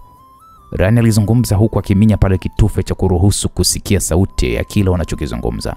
Monica akasimama huku akiwa amevaa kanga moja na Mheshimiwa Rais akaona chezea pale Monica. Hiki kitendo kilimfanya Rani kuhisi maumivu makali mno moyoni mwake. Akarudisha nyuma rekodi za zilizokuwa zimepita, yani zilizokuwa zimerekodiwa na kamera ya sebleni. Macho yalimtoka, na hii ni mara baada ya kumwona Monica akifanya mapenzi na Rais katika sofa. Rani alihisi kama moyo unamchomoka kwa hasira alizokuwa nazo. Inatakiwa nitulie. Rani alikuwa anazungumza na moyo wake. Ila bado ni mwanamke wangu huyo. Rani aliendelea kuzungumza kimoyo na akawa anajijibu yeye mwenyewe. Alitamani apandishe juu ila akajikuta na sita. Akamtazama Rais jinsi alivyokuwa ameweka simu yake sikioni. Alivuta kiti na kisha akakaa. Huyu mshenzi apokee simu, yuko wapi? Rais alizungumza mwenyewe huku akijaribu kumpigia kijana wake ambaye amekwenda kuonana na watu waliokuwa wamewapa kazi ya kwenda kumuua Ghost. Vipi baby? Mbona kama umekasirika? Nimekukera mume wangu? Monica alizungumza kwa sauti ya mahaba huku akimkalia Rais mapajani mwake. Unampigia huyu kijana wangu apokee simu. Kwani amekwenda wapi? Hebu ngoja kwanza. Rais alizungumza huku akivaa suruali na shati na kisha pale akafungua mlango na kisha akamuinua pale mlinzi wake mwingine. Hebu wewe mfuatilie yule namba 2. Ikiwezekana nenda kamone alipokuwa, kwa maana kwamba nampigia simu apokee. Sawa mkuu. Mlinzi huyo aliingia kwenye moja ya gari ambapo kuna laptop yake, akaitafuta namba ya mlinzi namba 2 wa Rais, akaiona ilipo. Alifanikiwa kujua ni wapi ilipo. Akaondoka eneo hilo na mwenzake kuelekea alipokuwa mlinzi namba 2. Mume wangu, siku hizi unishirikishi mambo yako. Toka umekuja na kuona ni mtu kama vile unayesubiria taarifa nyeti. Saa ngapi sasa hivi? Monica alitazama saa ukutani na kusema saa 6 kasoro dakika 20. Rais alishusha pumzi taratibu. Ndio maana apokee simu. Kwani kuna sehemu ulimwagiza? Ndio. Basi msubirie, anaweza kurudi. Monica alizungumza huku akiwa anafungua zipu ya suruali. Alianza pale kumchezea jogoo wa rais mpaka ikasimama. Twende kitandani. Monica alizungumza kwa mahaba. Monica alimshika pale mkono rais na taratibu alianza kupandisha ngazi kuelekea gorofani, huku Ryan akiwa anafuatilia kwa kamera zake za siri alizokuwa amezitega kwenye hiyo nyumba. Hizi kamera hazifanyi kazi. Rais alitazama kamera mbili kubwa zilizopo katika corridor. Hazina shida. Ryan alivuta kwa haraka keyboard ya kompyuta na kisha alianza kuingiza kodi za kuweza kuiruhusu kamera ya siri iliyopo chumbani kwake kuanza kufanya kazi. Alimwona pale Monica akimsukuma rais kitandani. Akaivua kanga yake. Taratibu akamvua rais suruali yake na pensi na kisha taratibu alianza pale kumnyonya jogoo. Alipojiridhisha akamkalia rais na kuanza kumkatikia. Shit. Mwanamke mpumbavu huyo. Ryan alikasirika huku akiwa anafunga pale kiwambo cha kuzuia sauti kwenye bastola yake. Akataka kutoka ila na sita. Mara baada ya kuona rais akipokea simu yake huku akiwa anamzuia Monica kuendelea na mtanange huo. Nini? Rais alionekana kushtuka huku akinyanyuka na kumtoa Monica. Wamefanyaje? Wamekufa? Yaani wamekufaje? Monica hapo ndipo aliposhtuka mara baada ya kusikia kauli hiyo kutoka kwa rais. Nakuja sasa hivi. Baby, kuna nini? Twende. Rais alizungumza na kumfanya Monica pale kufungua kabati na kuvaa nguo haraka huko rais naye akivaa nguo pale haraka.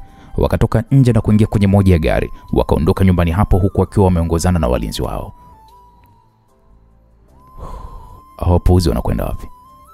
Ryan alizungumza huku kwa haraka naye pia akatoka katika njia ya siri akafika eneo alipokuwa ameliacha gari lake, akaingia ndani ya gari na kuondoka kwa kasi huku akifuatilia msafara wa magari hayo ya rais yaliyokuwa imewashwa ving'ora huku zikiwa ziko spidi kali mno. Walifika katika nyumba waliokuwa wamefikiria wauaji hao. Ryan alisimamisha pale gari kwa mbali akamwona rais pamoja na Monica na walinzi wao wakiingia ndani huku wengine wakibaki nje kwa ajili ya kuimarisha ulinzi. Imekuwaje? Rais aliuliza huku mapigo ya moyo yakimwenda kasi. Mkuu, tumekuta nyumba nzima watu wamekufa. He? Wamekufa na nini? Monica alimsogelea mmoja wa wanaume, akachuchumaa pale na kumtazama. Hao inaonekana wameuawa kwa kuvuta gesi yenye sumu. Monica alizungumza huku akisimama na kumfanya rais kuchanganyikiwa. Hao ni kina nani mkuu? Monica alizungumza.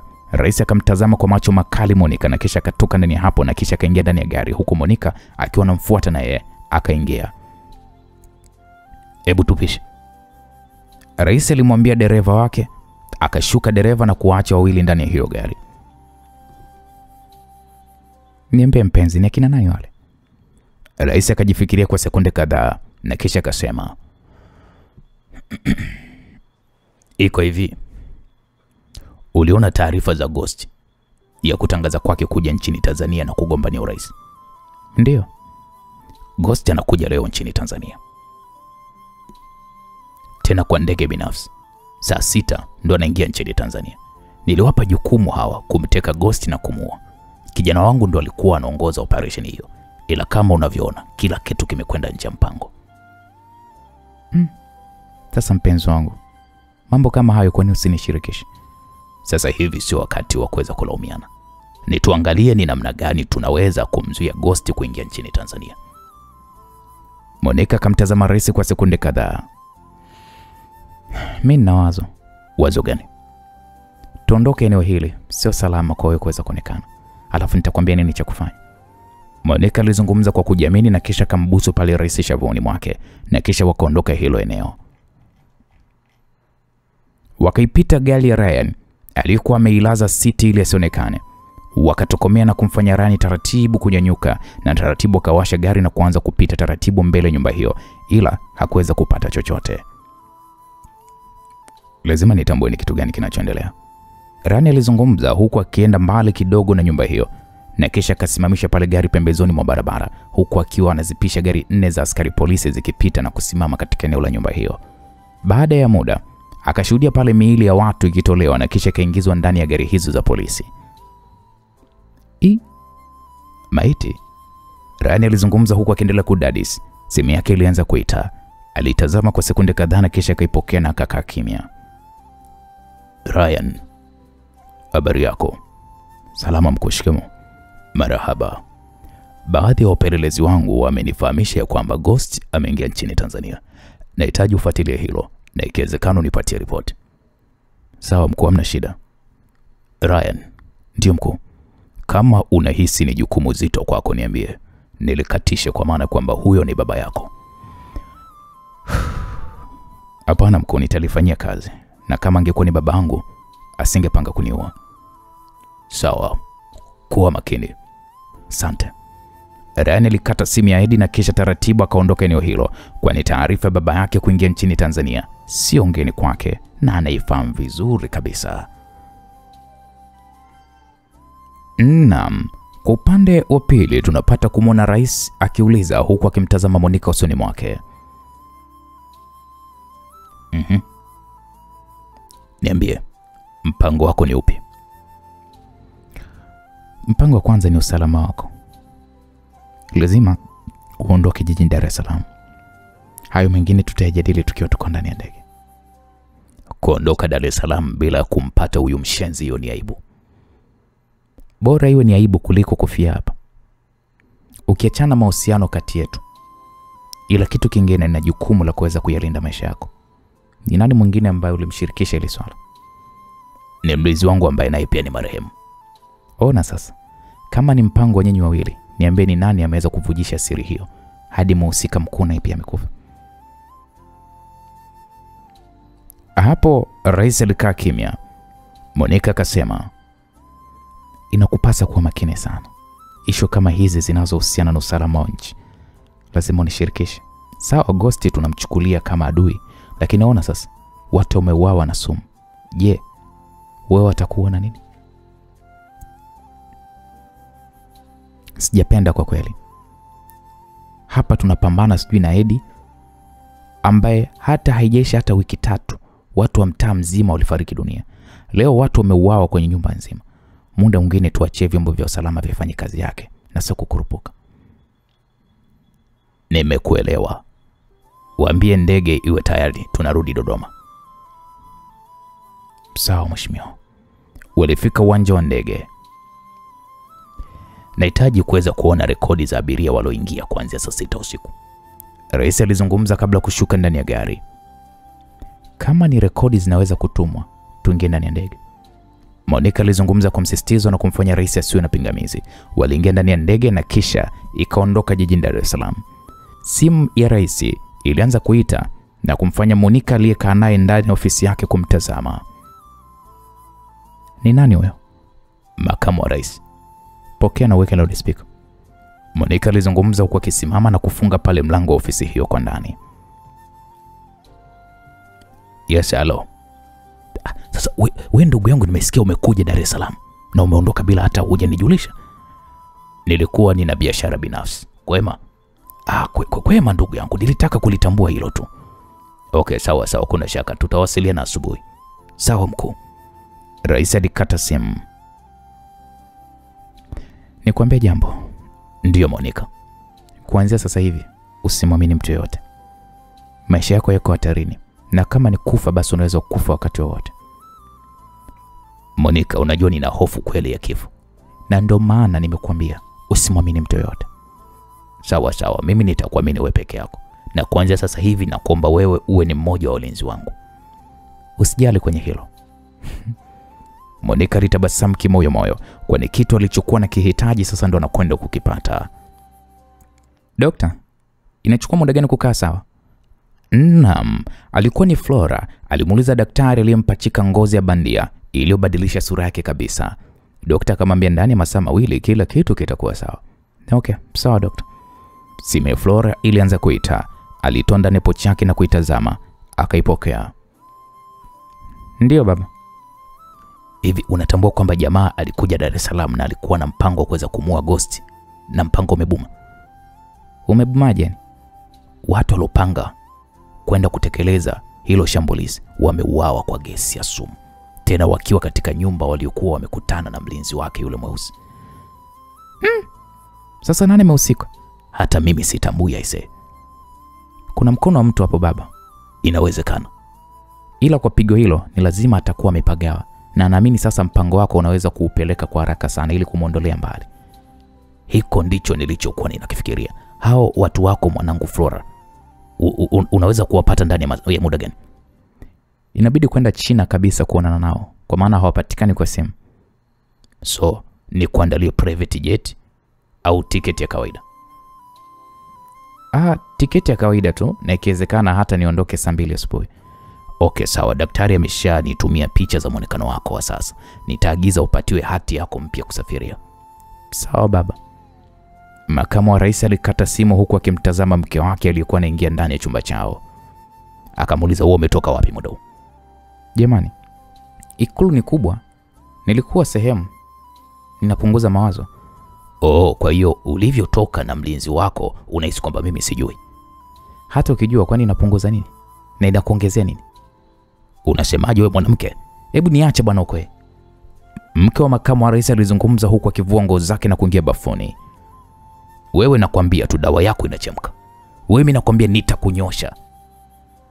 Nasikiaga kuna masimulizi huko ya Nkojea kwamba mtu anamzika mume wake akiwa hai, anamzika sijui mke wake akiwa hai. Nakwambia hivi wewe nitakutia ndani ya chupa mimi nakwambia. Makamu wa rais alifoka na kumfanya mke wake pale kufunga mlango kwa ndani, kuepuka makelele hayo. Naam, kwa upande huu mwingine tunapata kumwona mzee Max anafungua mlango wa ofisi aliyomo Ghost ndani ya Submarine, yani nyambizi. Ilikuwa ni nyambizi kubwa ya kifahari ambayo kuundwa kwake imeundwa kwa ajili ya matumizi ya kistarehe, japo ina mfumo wa kujilinda kwa kushambulia. Ndugu yangu, unajua vijana wetu wameshaingia nchini Tanzania na mpango wa rais kutuua umezuiliwa na watu wa kadha.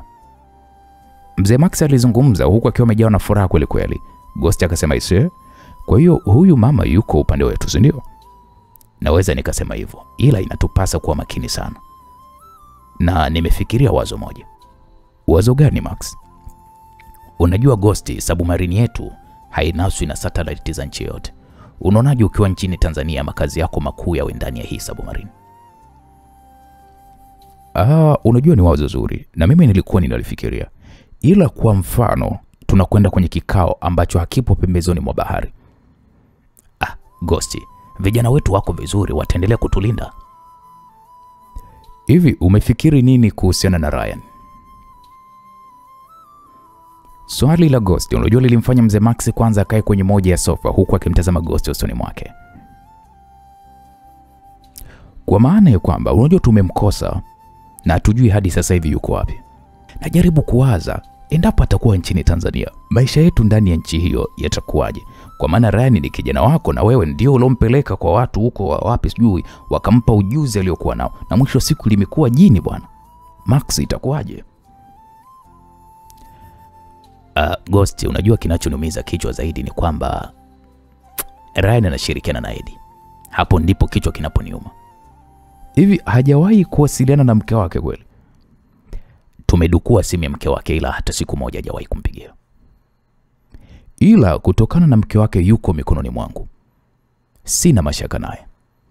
Kumbuka tumemwacha Afrika Kusini. Si tumemwacha na vijana wetu. Endapo atajaribu kurudi pale Ryan, basi atakufa. Ila nina mashaka sana na huyu Naima. Lazima atakuwa anajua ni wapi alipo Ryan. Nimepandikiza vijana wangu wamfuatilie yeye kuweza kujua kama yuko Tanzania. Basi ni lazima watakutana, kwa maana kwamba hawa ni zaidi ya marafiki. Unamaanisha nini kusema zaidi ya marafiki? Tayari Ryan alishamchinja Naima. Yule kijana wako yule. Kwenye haya mambo ya kutoa chupi za wanawake, huwa hanaga kufunga. Napo msifie ndo hapo tu. Mzee Max alizungumza na wote walijikuta wakicheka. Alafu ngoja kwanza, umepata ripoti yote kutoka kwa Monica? Ghafla mlango ligongwa na mzee Max akamruhusu mtu anayegonga kuweza kuingia. Mkuu, tumeingia ukanda wa Afrika Mashariki. hivyo tunatarajia kuingia nchini Tanzania majira saa 11 alfajiri. Okay, sawa kapteni, kazi nzuri. Nashukuru. Kapteni yule akatoka ndani hapo. Baadhi ya wapelelezi wangu wanasema walimwona Monica na rais leo. Ina maana bado wana mahusiano? Ndio. Huisi anaweza kubadilika yule Monica. Namjua Monica ni kijana wangu. Simpi asilimia kunigeuka. Simpi hizo asilimia. Hawezi kutoka nje ya mstari. Ila unatambua kwamba Ryan amemuumiza sana moyo huyu Monica. Ghosti, hayo ni mambo yao binafsi. Sisi hatuwezi kuingilia. Tunachokiingilia ni kazi yetu. Sawa, kama ni hivyo ndugu yangu. Naam, msikilizaji. Machale yalizidi kumcheza Naima mara baada ya kuona hali ya vijana ambao wapo chini ya mzee Max wakimfuatilia. Ndezi yao. Hawaniamini mimi, si ndio? Naima alizungumza kimoyomoyo huku akifunika laptop yake, akaelekea ndani ya chumba chake na kulala, akajifungia kwa ndani. Akaifunua pale laptop yake na kuandika ujumbe wa siri kwa mfumo wa kodi na kisha akautuma kwa Ryan. Baada ya kukamilisha ujumbe huo akaufuta na ushahidi wote akautoa na kisha akajilaza taratibu kitandani. Naam, alionekana Ryan anatazama ujumbe wa namba nyingi alizokuwa ametoka kutumiwa. Akarudi hotelini. Kabla kushuka ndani ya gari, kwanza akavua nguo za kininja na kisha akavaa nguo za kawaida alizokuwa amezivaa hapo awali. Kisha ndipo akatoka sasa ndani ya gari. Alitoka pale na mabegi na kisha akaelekea kilipokuwa chumba chake. Wewe ni mhudumu mpya? Rani alimuuliza mhudumu wa counter. Akamwambia hapana. Hilo nimeingia zamu yangu usiku. Ndio, okay, sawa. Rani akapandisha gorofani na kisha akaingia chumbani kwake. Akakagua pale chumba chake na hapakuwa na tofauti yoyote ile ndani ya hiko chumba. Kwani hata viashiria vidogo tu alivyokuwa ameviacha vilikuwa vipo vile vile. Alichukua laptop yake ndani ya begi, akakaa kwenye moja ya sofa na kuanza kuingiza kodi namba alizokuwa ametumiwa na Naima katika moja ya software ambazo Naima alimtumia na akazihifadhi kwenye laptop hiyo. Message ilisomeka: nipo ninachunguzwa na wazee wako. Wana mashaka makubwa sana na mimi. Hivyo endapo tutaingia nchini Tanzania, hakikisha hatuwasiliani wala kuonana ili kuepuka kuhatarisha muonekano wako mpya. Na endapo kutakuwa kuna issue ya maana, tutawasiliana kwa kutumia hizi kodi. Kwa sasa tupo kwenye submarine na muda kuingia nchini Tanzania ni saa 11 alfajiri. Kuna hiyo link hapo inaonyesha mwenendo wa safari zetu. Wanaamini hakuna satellite inayoweza kuwanasa, ila wewe unaweza kufuatilia. Kumbuka kuishi na muonekano wako mpya, usijivurugie hadi pale lengo letu litakapoweza kukamilika. Rani alishusha pumzi taratibu mara baada ya kusoma maelezo hayo yaliokuwa yametumiwa na Naima kwa njia ya kodi. Alifungua linki na kuanza kuona ni wapi submarine ya baba yake ilipo. Kiukweli natamani kuwaua, ila kwa sasa ninasoma upepo wenu. Wakati wenu kufa bado hujaweza kufika, ila utakapofika lazima mfe. Rani alizungumza kimoyomoyo kisha akapata wazo. Akazipakua video za CCTV kamera za nyumbani kwake ambazo zinamuonyesha Rais na Monica wakifanya mapenzi. Alianza kuzifuatilia kwa umakini. Akaitafuta namba ya Monica na kisha akachukua simu ambayo mazungumzo yake hayawezi kurekodiwa na wala hawataweza kujua ni wapi mpigaji simu anapatikana. Alimpigia simu Monica na kweli ilianza kuita. Monica akasimama huku akitazama private number ilikuwa inaingia kwenye simu yake dakika chache mara baada ya kushuka ndani ya ndege, huku akielekea zilipokuwa gari zilizokuja kumpokea Rais. Alipokea simu hiyo na kisha kakaa kimya, na ndipo Ryan akasema, "Hello ex-wife." Monica alishtuka mara baada ya kusikia sauti ya Ryan. "Vipi, tuingie ndani ya gari?" Rais alizungumza huku naye akiwa amesimama akimtazama Monica usoni mwake. Monica akasema, "Tangulia, nakuja mkuu." Monica alizungumza hivyo na ndipo Ryan akacheka. "Hivi mlikosa hata loji ya 10,000 hadi kwenda kufanya uchafu wenu ndani ya nyumba yangu, juu ya sofa zangu, tena juu ya kitanda changu. Mlihisi ya kwamba mnafanya serious, ndio?" Naam, maneno ya Ryan yaliufanya moyo wa Monica kuanza kwenda kasi kwa wasiwasi, kwani katika kitu ambacho hakikuwa kichwani mwake ni namna Ryan anavyoweza kujua juu ya mahusiano yake na Rais, wakati siku zote Monica alikuwa anataka iwe siri. Na hata mzee Max alimwambia, "Tafadhali, hili jambo la mimi kudeti na huyo Rais, sitaki Ryan alijue." Sasa mambo ndio yanazidi kutaradadi. na Ryan amepata uwezo wa kujua mwenendo wa submarine aliyopanda baba yake jinsi unavyokwenda. Lakini pia simu ya Ryan inampa tumbo joto Monica. Je, nini kitatokea? Bwana, usikose kufuatilia hiki kisanga katika sehemu ya 9. Mimi naitwa Uncle J. Mzigo, umetayarishwa na kuandaliwa na Edazaria G. Msulwa. Bye bye.